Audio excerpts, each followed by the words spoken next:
Perdagangan saham di Bursa Efek telah dibuka. Kita akan mencermati kinerja perdagangan saham hari ini.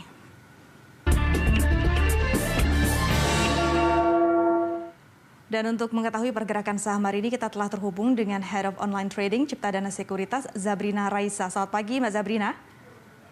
Ya, selamat pagi, Mbak. Mbak Zabrina, pagi ini IHSG dibuka di zona hijau, menguat 0,15% dan saat ini sudah menembus level 6.700. Apakah ini akan bertahan sampai penutupan? Ya, kalau kita lihat untuk hari ini IHSG berkaca dari perdagangan global, di mana Dow Jones kemarin juga ditutup di zona positif dan juga S&P 500 kita lihat ini lebih karena adanya optimisme dari pelaku pasar dan juga seperti kita ketahui juga bahwa dengan adanya historically January effect yang kemungkinan akan terjadi di bulan Januari, nampaknya ini juga menjadi salah satu booster untuk perdagangan di awal pekan ini. Dan kita lihat juga untuk beberapa yang perlu dicermati dari dalam negeri sendiri mengenai data mengenai PMI Manufacturing Index di Indonesia, di mana saat ini berada di level 53,5, artinya berada di atas level ekspansif di 50, dan ini juga tentunya akan direspon positif oleh investor.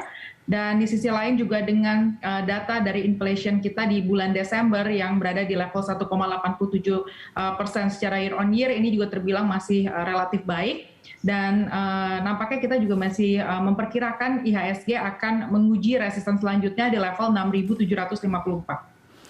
Mbak Zabrina, kalau kita lihat sebelumnya 2 tahun terakhir memang January effect ini biasanya terjadi tapi tidak selalu terjadi. Artinya ini sangat berpotensi untuk terjadi kembali untuk tahun ini ya?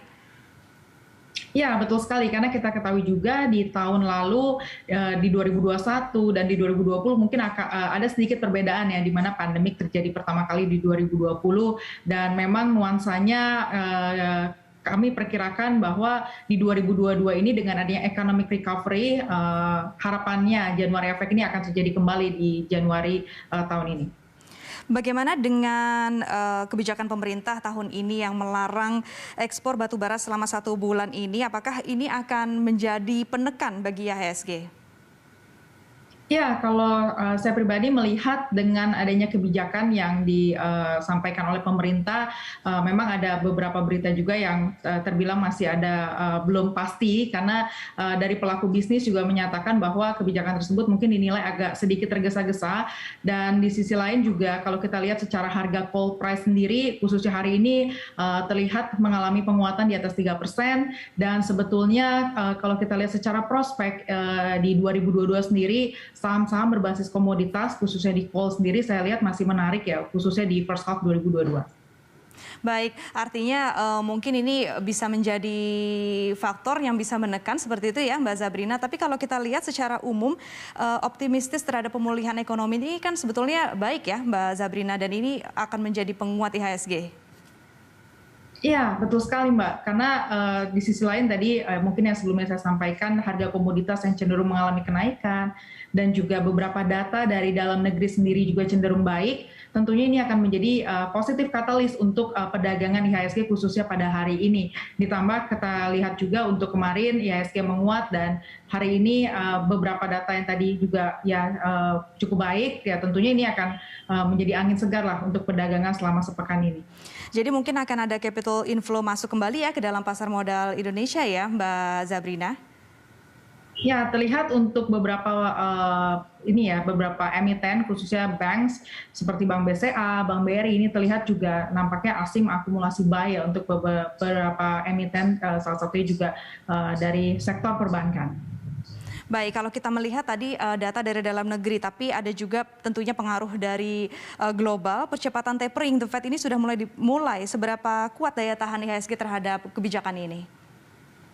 Ya, sebetulnya dengan adanya Fed tapering ini sudah disampaikan dari tahun kemarin, sehingga nampaknya sebetulnya investor ibaratnya tidak surprise lagi, bahkan sudah memprice in kondisi ini gitu.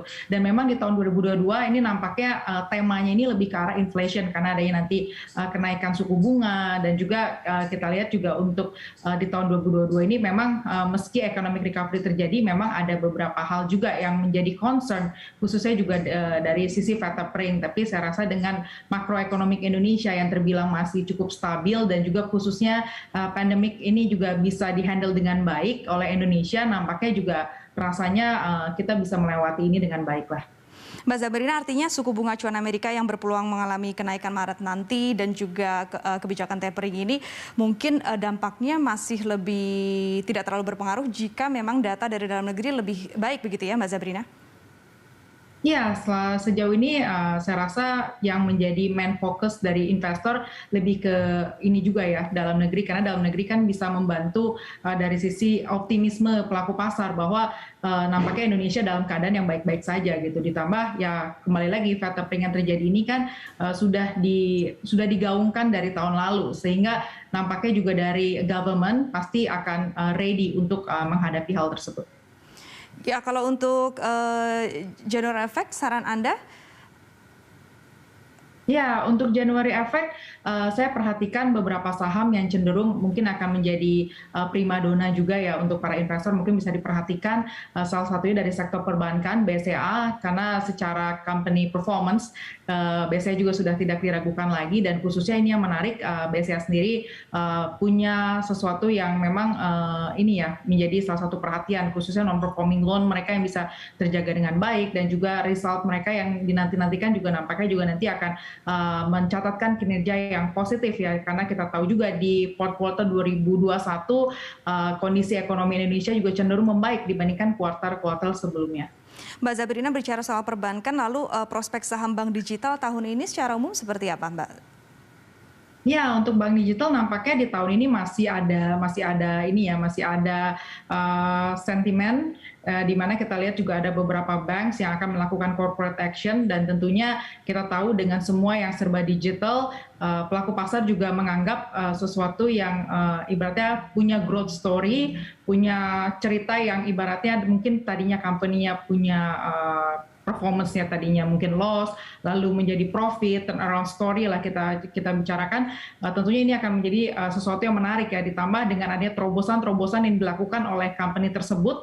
Tentunya ini akan menjadi sesuatu yang menarik. Ditambah kita tahu juga nanti rencananya akan ada IPO dari salah satu emiten yang berbasis digital. Tentunya ini juga harapannya bisa menjadi menjadi booster juga untuk foreign client masuk ke Indonesia, khususnya capital inflow. Ya, bicara soal digitalisasi tidak lepas juga mungkin dari teknologi. Kalau untuk saham teknologi, dari analisa Anda seperti apa prospeknya? Ya, untuk teknologi selama kita lihat juga balik lagi ya, kita akan berkaca kepada company performance dari masing-masing emiten tersebut. Kita akan lihat juga nanti kinerjanya di fourth quarter 2021 yang nanti akan dirilis.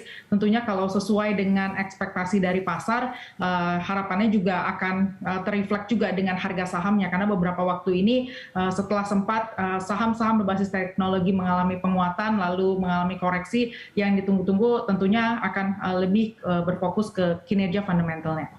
Baik, terakhir Mbak Zabrina, tadi Anda mengatakan perbankan ini cukup menarik, tapi kalau untuk hari ini apakah ada rekomendasi saham lain?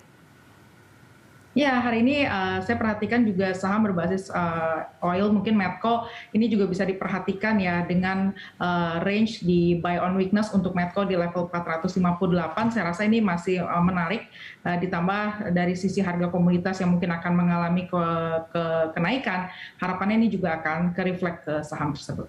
Baik, terima kasih Mbak Zabrina atas analisa dan informasinya. Pemirsa, demikian